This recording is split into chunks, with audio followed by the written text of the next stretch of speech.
Okay, the good news for all of you guys, and the great news for me, and the absolutely fantastic news for the guys back at the tech desk, is I don't have an embedded video in my presentation.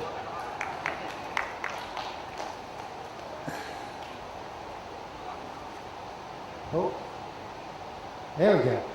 So, as you'll see, we're going to be talking about cricket today.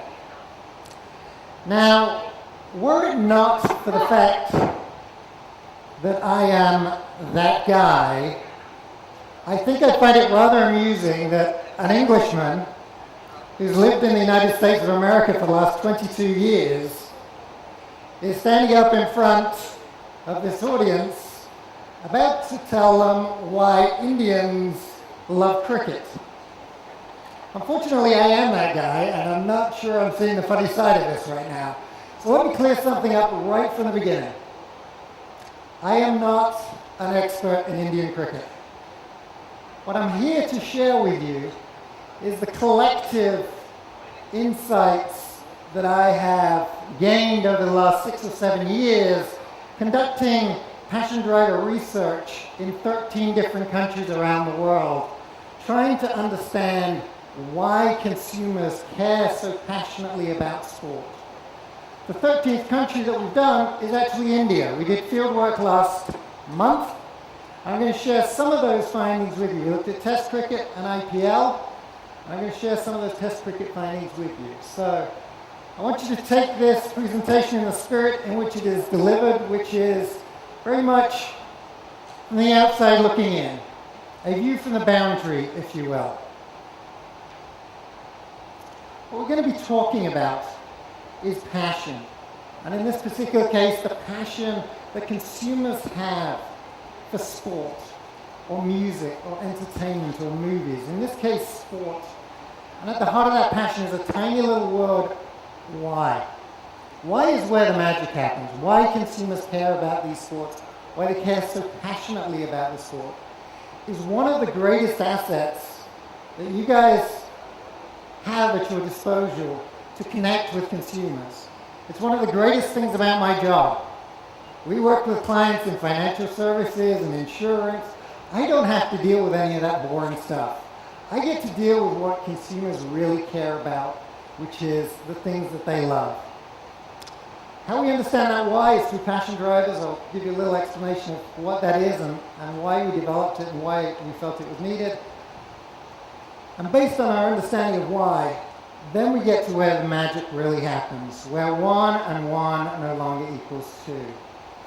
And I'll share with you along the next 35, 40 minutes some 12 magical ideas that I think I've benefited from learning over those last 6 years. And then I'm going to serve up 3 case studies that will hopefully, again, serve a little inspiration when you're thinking about how do we connect to consumers through their passion. These 3 case studies, they're not Indian cricket. They're not even cricket. But hopefully, when you understand how we get there, you'll see why I believe the 3 case studies I'm going to share with you are very relevant for cricket in this marketplace and can hopefully help you create some magic. So let's start with passion. Passion is very personal and intense. Growing up in England, this was my passion, football. For you guys, this might have been your passion. Or this. Well, it's not really or. It's and this, and this. You guys have won a lot of things. I have won World Cup in football. We haven't won the Cricket World Cup. The World Cup we had won was in 1966. That is a very, very, very long time ago. That's me in 1966. In case you're wondering, I'm the chap on the right. But that brings us to the magical idea number one, which is passion endures.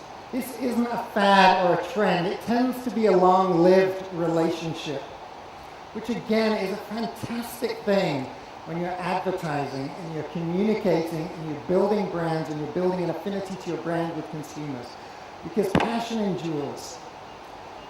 You guys might not be aware of it, but over the last 4 or 5 years, other places of the world have been having a bit of an economic downturn. And it was interesting because we did some tracking research in the US during that downturn. And what we found was that not only did interest in sport increase, but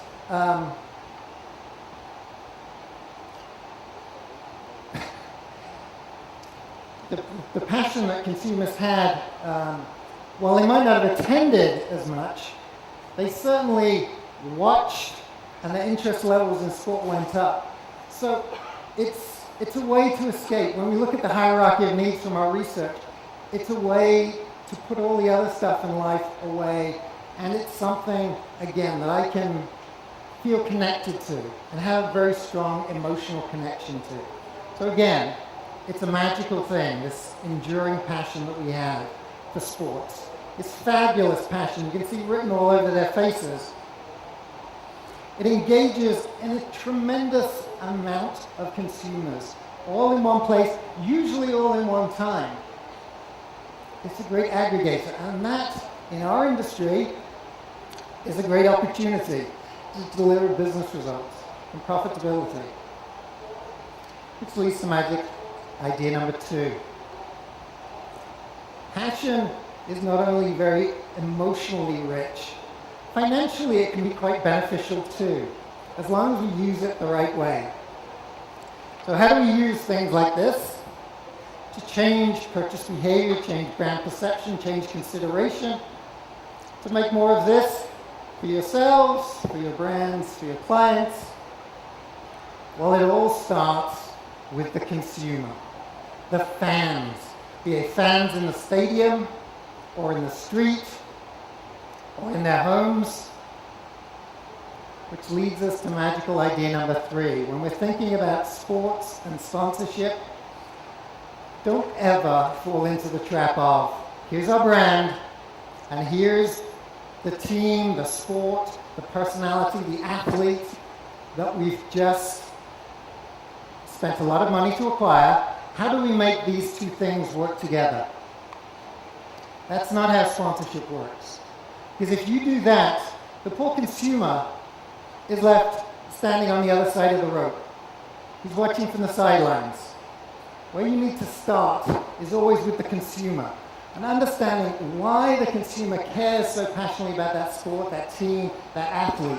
And once you understand that emotional connection that the consumer has to that thing that they care passionately about, then you can figure out, how do we as a brand play in that emotional territory? Given who we are as a brand, given our category, given the role it plays in the consumer, be it an endemic product or category within that relationship or not.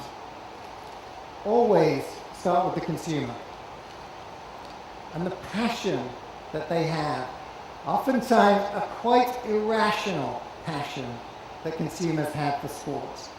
And that's one of the tricky things about sport, is that it is, kind of like love, oftentimes quite irrational. Which leads us to magical idea number four. Passion is not rational. Therefore, you cannot ask a consumer why he cares. He'll tell you lots of reasons why he thinks he cares. But if you want to truly understand what's driving his passion, you have to derive it yourself. You can't just ask them. I'll give you a great example why you can't ask people why they care about passion. And it comes, again, from the United States. NASCAR. I don't know if any of you are familiar with NASCAR racing, but it's basically cars that look like regular family cars going around and round and round and round and round and round in circles for hours on end. And if you ask consumers why they love NASCAR, they'll tell you it's because of the cars, it's because of the technology, it's because of the passing, it's because of the speed, it's because of the close racing. Those are all reasons why you would like racing, but if those were really the reasons why race fans like racing, they wouldn't be watching NASCAR. They'd be watching IndyCar, or they'd be watching Formula One, because both of those sports outperform NASCAR on every single one of those metrics. But that's what NASCAR fans will tell you. What we found through our research, which takes a more analytical approach to it, is that the real driver is about an affinity they have for the driver. The fact that that guy is just like them, looks like them, talks like them, behaves like them, has a life kind of like theirs, they really relate to him on a human level. If you're getting some big, hairy guy from Alabama to tell you he really relates to the driver on a human level, that's why he likes NASCAR, that isn't going to happen. So that's why, when Jonathan was talking about problems with research yesterday and how we need to take a different approach to research, that's what we're doing. And that's why we had to do it, because of magical idea number 4. The fact that passion is not rational. So, to understand the irrational magic of why, and it really is magic, we developed passion drivers. Why did we do that? Because there was already a lot of information about who the fans are, what they watch, when they watch, where they watch. The basic stuff. The stuff that there's always been. Or certainly, as the sports industry has developed, the stuff that was easiest to get, so that's what people got. And they go out and do more and more research about the who, what, when, and where. What's missing is a why, a quantitative understanding of why do consumers care. And typically, when you're trying to understand why consumers care, you do one of two things. You call on your own experience as a fan, or fans you know, or you do focus groups, and you listen to fans who tell you why they think they care, and you'll hear different things from different people. What we set out to do was take a much more strategic approach to understanding this most important W, the why, the magic, where the emotional connections are. The stuff on the left we need, absolutely. In terms of strategic planning and targeting and modeling, we absolutely need the who, what, when, and where. But the why, those emotional connections that enable you guys to engage consumers with your brand message and with your products and services, that's where the magic happens. And if you start from the consumer's perspective and understand those emotional connections, it will change how you think. It will change the communications you develop. It'll change your activations. It'll change how you approach. And that change has the potential to take you down some very differentiating paths. And how we did that was through this development of passion drive factors I'll share with you in a minute. A little background on Passion Drivers India, which, as I said, was our 13th country that we looked at. We looked amongst online consumers, nationally representative. We surveyed 504 cricket fans. It's about a 20-minute questionnaire. But what I found doing this research over the last 6-7 years, if you're talking to them about something they care passionately about, when they start that survey, they will get you all the way to the end, and they will still be providing fantastic, valuable data right to the end of that survey. Fielded it last month, March 21st to the 26th, and out of it we've developed an in-depth understanding of why Indian cricket fans love this sport.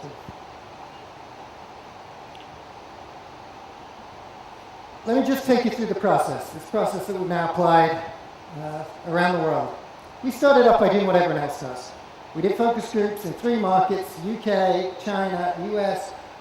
We asked fans of baseball, of cricket, of ping pong, of badminton, why do you care? We came up with an exhaustive list of about 300 reasons.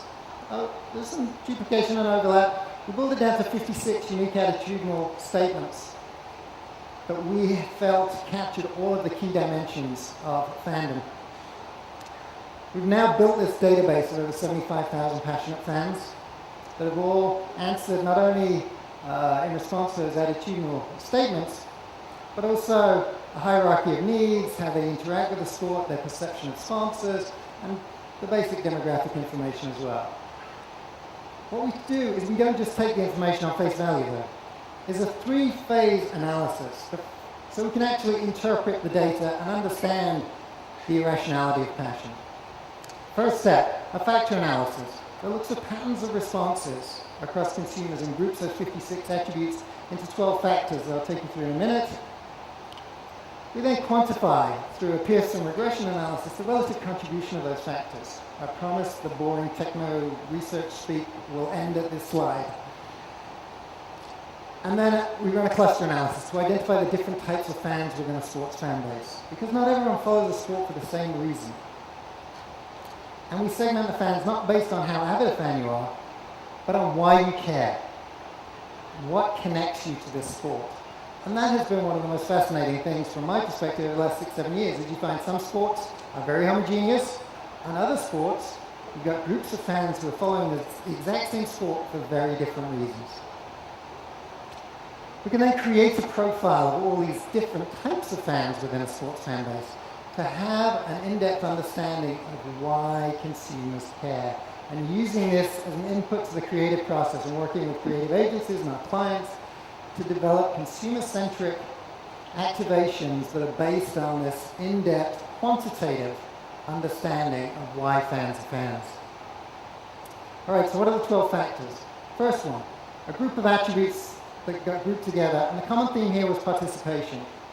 Your own personal participation, the skill, technique involved in the sport. It's an active appreciation for the sport that you love. All consuming is all about the action, the ability to captivate you and hold your attention and get you sitting on the edge of your seat, and everything else gets shut out of your life. Similar to what we're talking about with sport during those economic times of distress.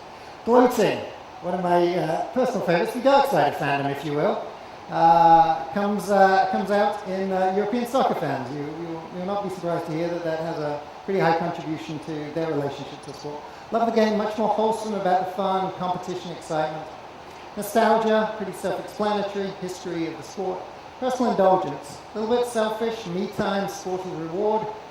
Next, two factors, player affinity and player excitement. The analysis actually split the athlete-related attributes into two discrete factors. One all about affinity, so when we're talking about the NASCAR drivers, it's the ability to relate to these guys on a human level and feel a very personal connection to that person and their lifestyle and you and your lifestyle. Player excitement is it's all about performance, it's all about hero worship and that aspect of the connection to players, athletes, and drivers. Sense of belonging, camaraderie of being part of that collective sports fan base. Talk and socializing, sport inevitably generates discussion and debate before the game, during the game, after the game. The love and loyalty you feel to your team, and lastly, sport as entertainment. So those are our 12 factors, our 12 dimensions of fandom, if you will, that help us define passion. Now, if we're thinking about cricket, over the last 5 years, we've looked at cricket now. India was our fourth country that we've just done. So we looked in England, Australia, South Africa, and India.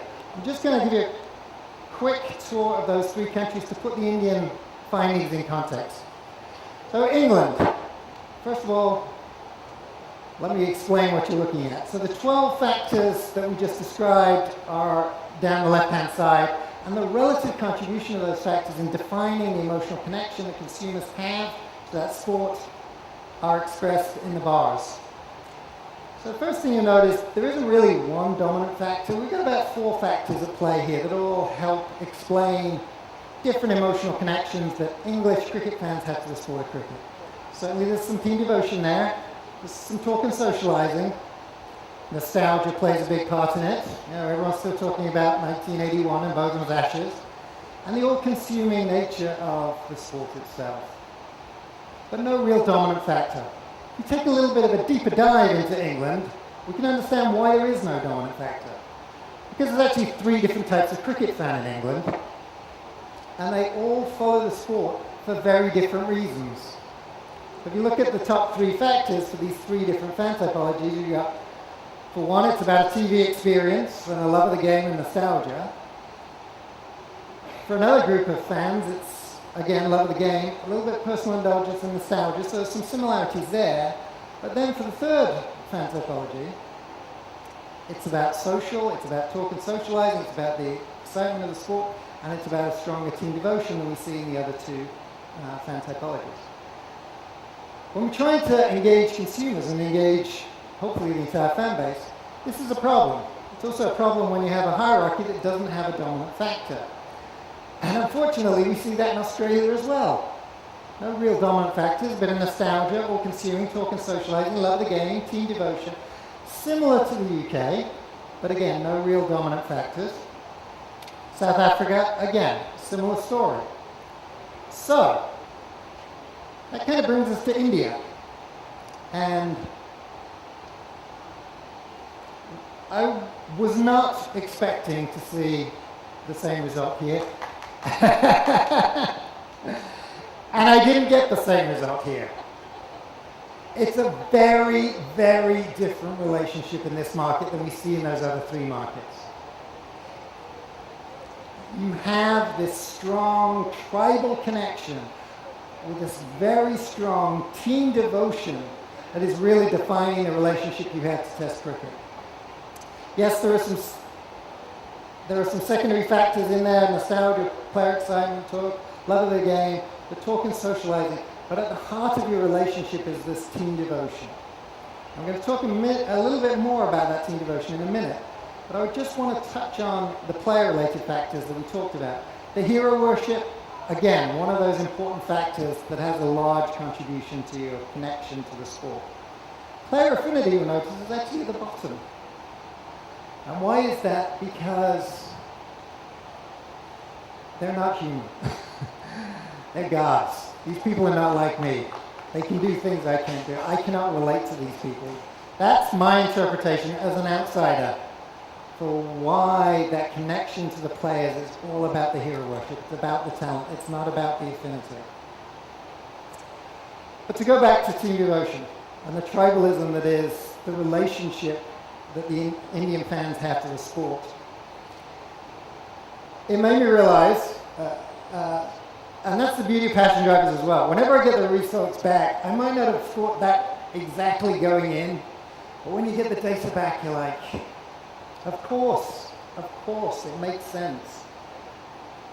These other three, they're not really cricket fans. They behave like they're fans, but you guys, you understand the magic of fandom. Which brings me to three magical ideas. The first one, passion for Test cricket is tribal. This is your tribe. You belong to this tribe. The consumers you are trying to engage belong to this tribe. It's a very strong emotional connection that they feel to this tribe. When we look within the fan base, there are actually 4 different types of fan. But unlike England, they're all incredibly similar. It's about team devotion. It's about team devotion. It's about team devotion. It's about hero worship and team devotion. But at the end of the day, it's a very homogeneous fan base. For each of these fan typologies, we can profile them in terms of what drives their passion, their attitude to sponsors involved. This is all great fodder to help you get even deeper into the hearts and minds of these consumers. But at the end of the day, what we have is a beautiful thing for you guys when you are thinking about how do we take advantage of this asset that is passion for cricket. Magical idea number 6. Passion for Test cricket is homogeneous. What I mean by that is we've identified these 4 different types of cricket fan, but they all have a lot of similarity. One communication will resonate with pretty much all those 4 fan typologies. We can tweak it a little bit here and there based on what type of a fan maybe our target consumer tends to be. But this is great news for you and great news for the industry. And that leads us to this notion of magic happens. 1 plus 1 equals 3. When you have this very strong primary emotional connection to something, and it's something that's carried and embraced by all the fans, the vast majority of fans in that fan base, life is good. Good things will happen. So when I look at this kind of a profile, I don't actually think about cricket. Having done this for 6-7 years, having seen that profile, this doesn't strike me as a cricket profile. And I think one of the challenges you'll face is, yes, it's homogeneous. Yes, there's a dominant factor. But a lot of people kind of know that Test cricket's all about the connection you feel to your team, the Indian team. So if we're looking to differentiate ourselves from what everyone else is doing to activate the passion that consumers have, we might need to think of something a little bit different. So where did that take me? Believe it or not, to football. Here are English fans, German fans, French fans, very similar profile, dominant team devotion, the talk and socializing, all-consuming, player excitement factors.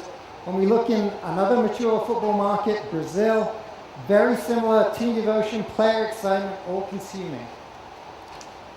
So when you're looking for maybe a little magic to help you come up with an idea and an inspiration that might take you perhaps down a path less traveled and help differentiate yourself in the cricket space, one of the keys to that differentiation may, believe it or not, be to look at what some innovative folks are doing in the world of football, in those mature football markets. And that's why I wanted to share these 3 examples with you. They're not Indian cricket, they're not cricket, they're football. And football in a mature market where consumers have the same kind of overall profile. And not only that, when you look within the sports fan base, so in the case of the UK football fans, we again identify 4 different types of football fans that have very, very strong similarities. In that case, all 4 fan typologies, it's about team devotion. That's my connection to the sport. So I have some innovative marketers in England use that type of relationship to the sport. Well, like I said at Magic, idea number 3, start with the consumer. And this is what the consumer research is telling us. It's about this team devotion. How do you as a brand tap into the connection? They don't have to football. They have the connection to their team. So if one of our clients happens to be Mars, around the World Cup 2006, we wanted to make a connection to pretty much everyone in England who becomes a football fan for the World Cup. At that point, it had been 40 years of disappointment, and you just had to believe that potentially this could be our year, couldn't it? It's been a long time, since 1966. So what our client did was they took the Mars bar, which was invented in 1932, and since that day, this was the wrapper. It hasn't changed at all since 1932, until the summer of 2006, when not only did they think about what the consumer really wants at this World Cup, but they got inside the heart and mind of the fan and realized that it's really about belief and just wanting to believe. I know, we had a little bit of a spell in India between your World Cup wins, and maybe you might have lost a little faith, but I think every time the World Cup did come around, you believed that maybe this was our year. And this is what Mars did.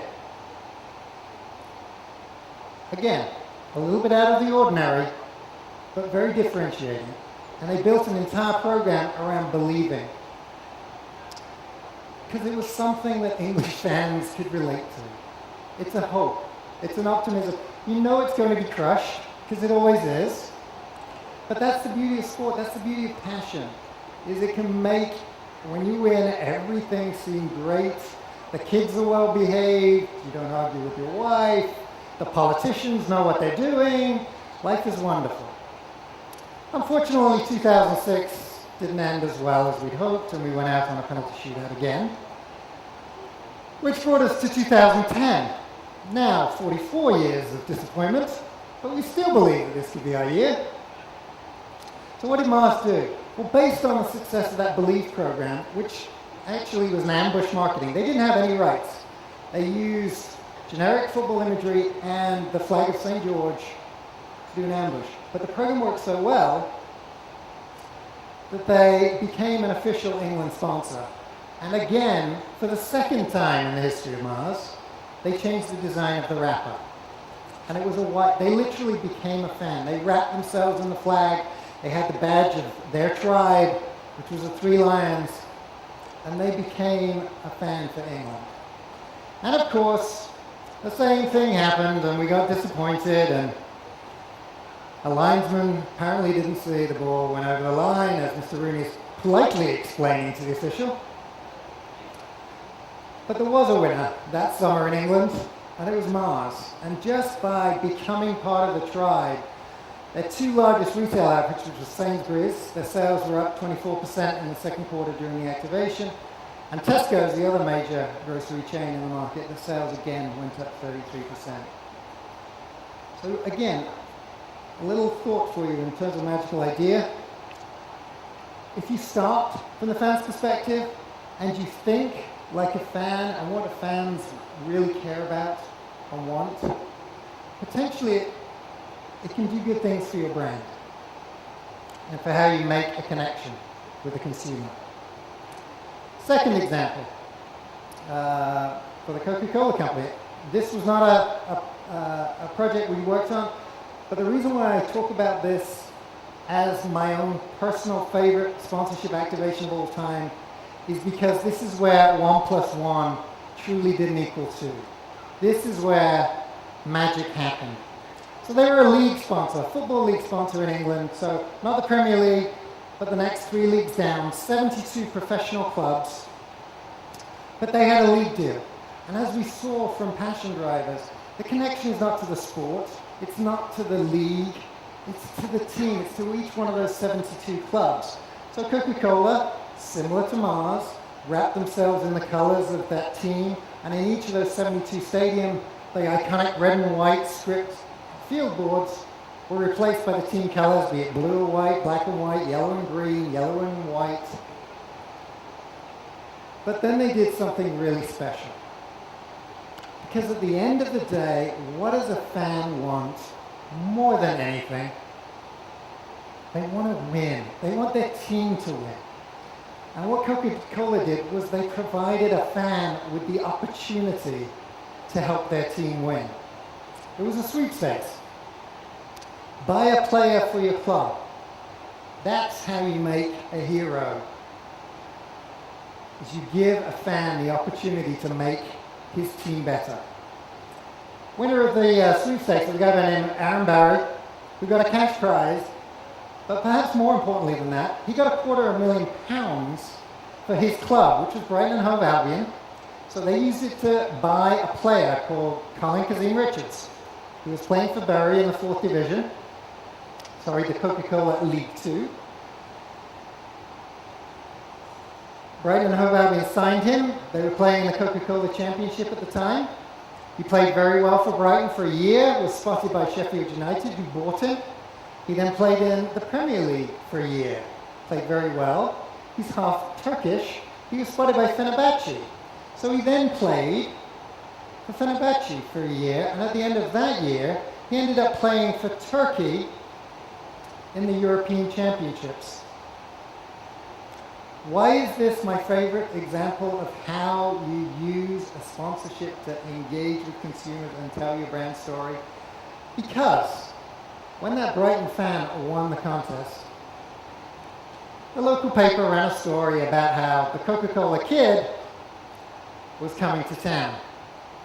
And as his career progressed, the local papers and the bigger papers, as he went from Bury to Brighton to Sheffield to Fenerbahce to the European Championships, throughout this journey over 4 years, the label stuck. So they ran this promotion, and for 4 years, whenever Colin Kazim Richards was covered in the press, more often than not, he got linked with a Coca-Cola kid. So, again, magic happening. Why? Well, part of that why is because if you give fans something that they really treasure, and it might not be something like this, it might be a little of something, or something that really enhances their experience as a fan, you will be rewarded. You will engage consumers, you drive your clients' businesses, your own businesses, business results. You will benefit from giving fans what they want. Which brings me to to technology. In terms of giving fans what they want, the world of the fan has fundamentally changed, and I don't think a Goafest 2012 presentation would be complete without some reference to digital social media. Nowhere is that more important than sports. Why? Because things like this, and tablets and laptops, have fundamentally changed the relationship consumers have to sport, to their teams, to their players, to their fellow fans, to their friends, both in terms of the technology they use, why they use it, what platforms they use it on. This is now an endemic product in the fan experience. 5, 10 years ago, it wasn't. You just sat on the couch and you watched the game.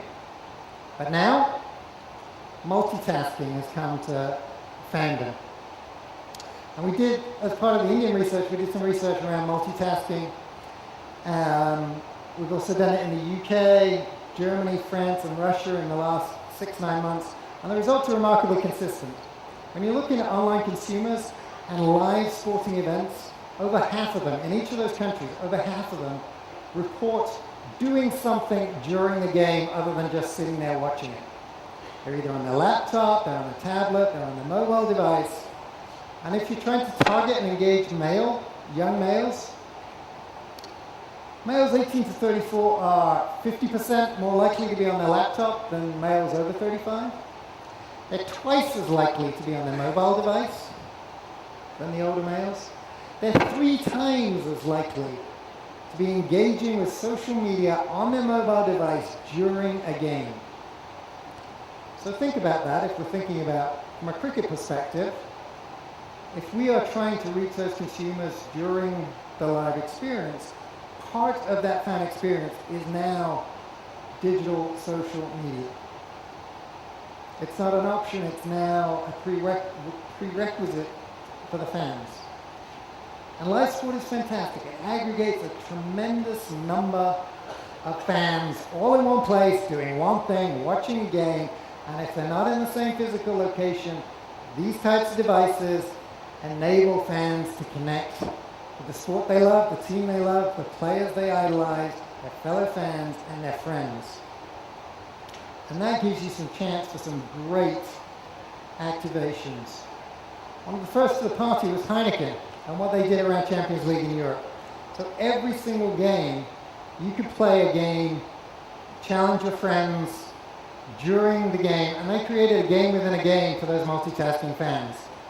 So pick a game, any game from the Champions League, and when certain things happen, you get to play live with your friends in terms of, so if there's a corner, do you think there's going to be a goal scored? Is it going to be a save? Is it going to be missed? Is it going to be cleared? And every time you're right, you score points and your friends don't, or they score points and you don't. If there's a penalty, you get to choose in real time through that application from Heineken, is it going to be missed, saved, or where is it going to be scored? And in real time, you're playing a game within a game with your other friends and fellow fans, challenging them to come up with the most points. So at the end of the game, you've got something else, and you're engaging with the sport in a different way, yet a way that fans are embracing. Again, I'm an old guy. I go back to 1966. A lot of my younger colleagues in London love this. Me, I got to focus on the game, but they love this because it's part of what they were doing anyway. They were already messaging with their friends. They were already online. They were already using their mobile devices. This was just another way to enhance their fan experience, which is our last magical idea. If you as a brand, as an advertiser, as a marketer, connect to your fans in ways that enhance and add value to the fan experience, again, you will be rewarded. My closing statement is a simple one. This passion, this pre-existing passion that consumers have, be it in this case passion for cricket or sport or music or movies, this passion is a magical asset. consumers care passionately about these things. It's a constant in their life that they have these very strong emotional connections to, that you as advertisers, if you do it right, if you start with the consumer and you think like a consumer and you understand what they want and you can deliver against all of those things, then magic happens. Don't waste that passion. Don't slap your brand's logo next to the logo of whatever it is you've just written the check for, because that's not magical. Where the magic happens is in the hearts and minds of the consumer and the thing that they care passionately about. And that, from my perspective, is what I think is the key whenever we're talking about using passion to engage consumers to drive business results. Thank you.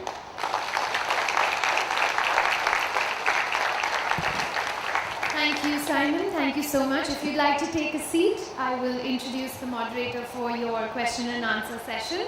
Ladies and gentlemen, allow me to introduce to you Mr. Sam Balsara. He's the Chairman and Managing Director of Madison World. With over 30 years of experience, we couldn't ask for a more better person to be our moderator. Thank you.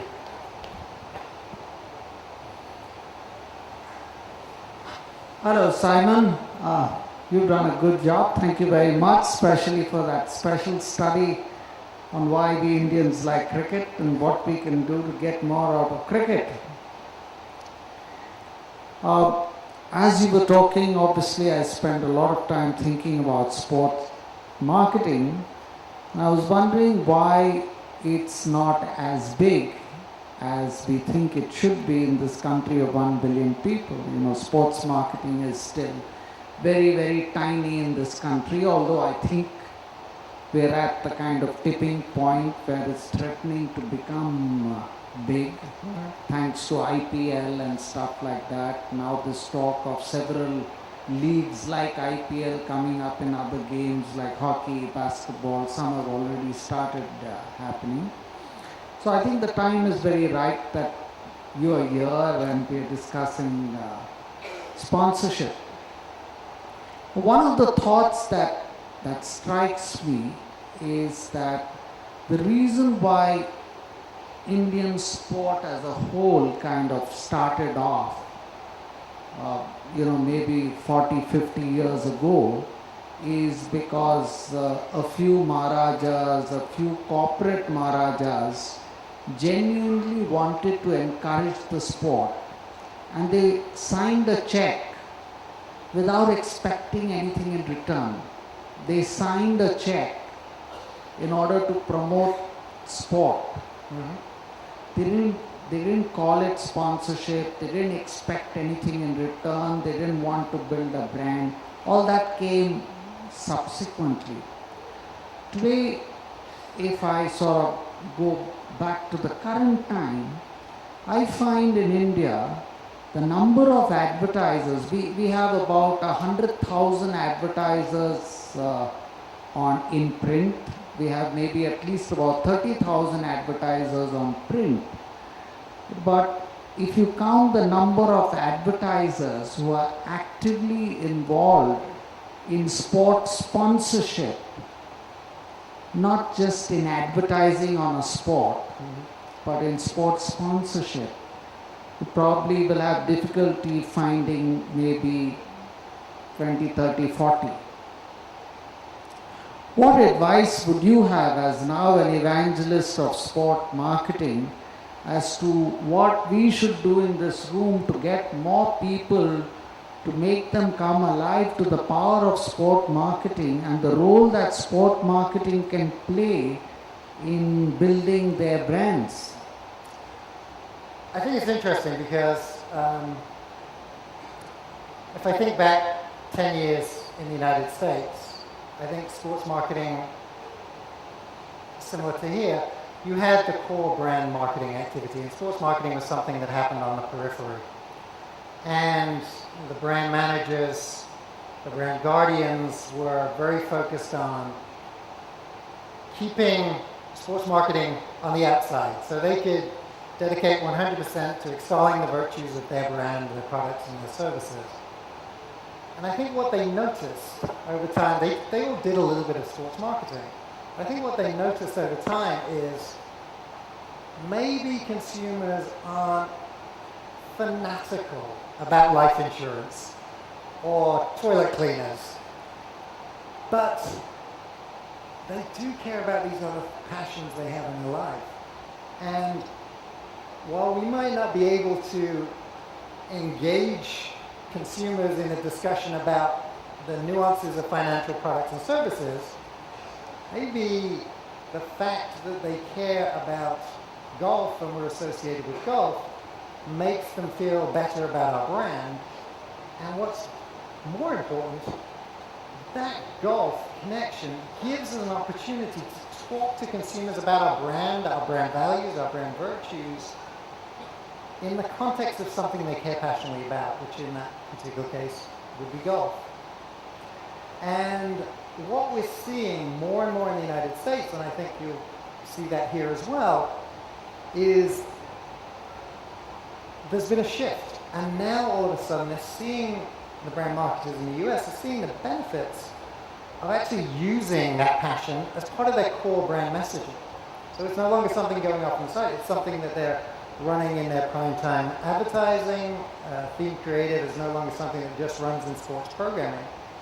Because you have this pre-existing passion that consumers have for sports, and that's a great platform to engage consumers with your brand, what your brand stands for, and your products and services. It doesn't matter what the category is. If it's an endemic brand such as a wireless service provider, even better. But it can be a life insurance company, and sport gives you the opportunity to be embraced by this group of consumers who care about it. And I think that's kind of what's driven this move towards embracing sponsorship as part of that brand communication. And I would imagine in India we're going to see a similar thing with folks maybe using sport as the context and the platform to engage those consumers in their brand. Hopefully. I personally think, as I said right at the beginning, sports are magical. It's a great industry to be in. It's a fabulous time, I think, in the Indian market for us to start to use this tremendous passion that we've observed in the research to really start to engage consumers with way more than 50 brands in India. Tell me another observation which I'd like you to confirm if that's true in the Western world also. I find, the very large mega advertisers who are on television every day, they are the ones who are most reluctant to get into sport marketing. For example, you would find Procter & Gamble less excited about sport marketing. You'd find Aliva less excited. Yes, Coca-Cola is an exception, Pepsi is an exception. Financial services, yes, they're likely to get on. For example, the Cricket Premier League is named after not a very large advertiser, a real estate company called DLF. It's the consumer durables companies and the telecom guys who are very heavy even on cricket television. But they don't really own teams and stuff like that. Have you noticed that too in the West? Yes, well, I've also noticed a shift as well. So historically, the likes of Procter & Gamble and Johnson & Johnson didn't use sponsorship. They didn't use sports marketing. Procter & Gamble, through the Beijing Olympics, started to get into sponsorship. And again, I liked what they did in terms of how they leverage their involvement with the Olympics. The Olympics is one of these tremendous events that brings families together. The vast majority of Procter & Gamble products are designed for women or purchased by women, and they're using the Olympic platform for their Thank You Mom campaign. So again, knowing that the Olympics is something that consumers in the US care passionately about, using that as a platform. Johnson & Johnson is actually a client of ours, and a new client of ours, who just signed on to be a FIFA World Cup sponsor. And they're going to use it across their businesses, both their consumer products, to engage consumers around the world who care so passionately about football, Brazil being one of their key markets. But they're also going to use it in creative, innovative ways within the healthcare industry at trade shows and showcasing the capabilities of their diagnostic devices in the context of football. So it's a product story and a brand story, but because they're wrapping it in the context of football, it's going to help them differentiate themselves in the supermarket aisle or at a medical trade show, because it doesn't matter if it's a consumer or it's a doctor. When you're talking football in Brazil or in Europe or Asia or the United States to a lesser degree, you're going to engage them when you're telling your story through the lens of football. So even with those bigger brands that historically were not involved with sports sponsorship, they're moving there. So tell me, just like how you've done so much work into delving into the mind of the consumer, can you briefly tell us, are there any sort of case studies on ROI in sports marketing being much higher than just plain vanilla television advertising or print advertising, or the additional multi-million-dollar check that you may sign for the sponsor and then add television to it actually helps you get much higher level of ROI than if you just did vanilla television advertising? Yeah, I mean, the research we were talking about today was working out how do we activate, how do we associate our brand with this particular property. The work that we do on the back end, post-event, or actually during the campaign, so we can measure and manage the return on our investment, has clearly shown a couple of interesting things. One is when you are running this theme creative that starts with the heart and mind of the consumer and develops a message that is relevant and compelling to the consumer, not only do you have high levels of recall and favorability to those commercials, but when you just run your basic brand ads during the events that you sponsor, even the scores for the brand ads go up. It's not just the theme creative that goes up. So there's a halo effect that really drives engagement, whether it's theme creative or just branded, regular creative run during sports programming. So we've again had great success with the Coca-Cola company in North America, looking at that return on objectives, and a key part of that is tapping into the consumer, the heart and mind of the consumer. And in the case of Budweiser, the ROI work that we did for them based on the leveraging programs was such that they accelerated the renewal process and have renewed for 2018 and 2022 because of what they saw from the theme creative and the consumer-centric activations and communications that we developed through these types of insights. Okay, guys, I have 4 very good questions here passed on to me by Ambi for, I guess, the last iPad that is up for grabs for this session. And I think I have the tough task and the honor of picking up one. It's a tough task. All 4 questions are very good. But I think I will pick Namrata's question. Namrata finds. Hi, Namrata. Okay, Namrata's question for you is: most sports advertising, cricket, football, rugby, basketball, is directed towards men. How does a brand, or has any brand, use sports to connect with women? And how successful? Or is it that women are out of the ambit of sport marketing companies? Well, it's interesting. Had I not already brought up the Procter & Gamble example as a company that has used sports and their sponsorship to make heroes of mums. And their whole Thank You Mum campaign, thanking them for the role that mothers play in helping their kids get involved with youth sports, and a lot of the health benefits of getting kids active has proven to be a very successful platform for them. And extending that to the Olympic athletes and actually featuring the parents of those Olympic athletes in campaigns with mums has really worked very well for them.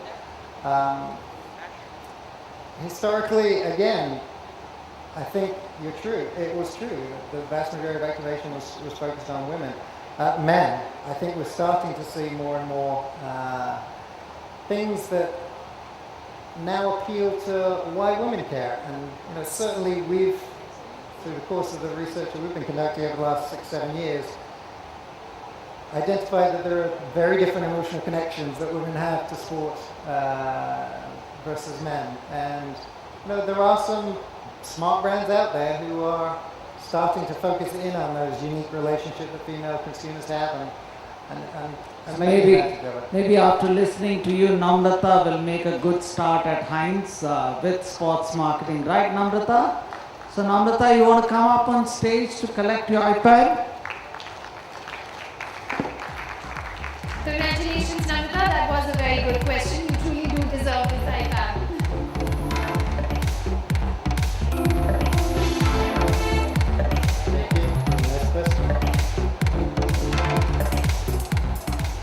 Sam, Simon, thank you both so much for being here with us this afternoon. I'd like to request Mr. Sundan Swami, past President AAAI, if you could join us on stage.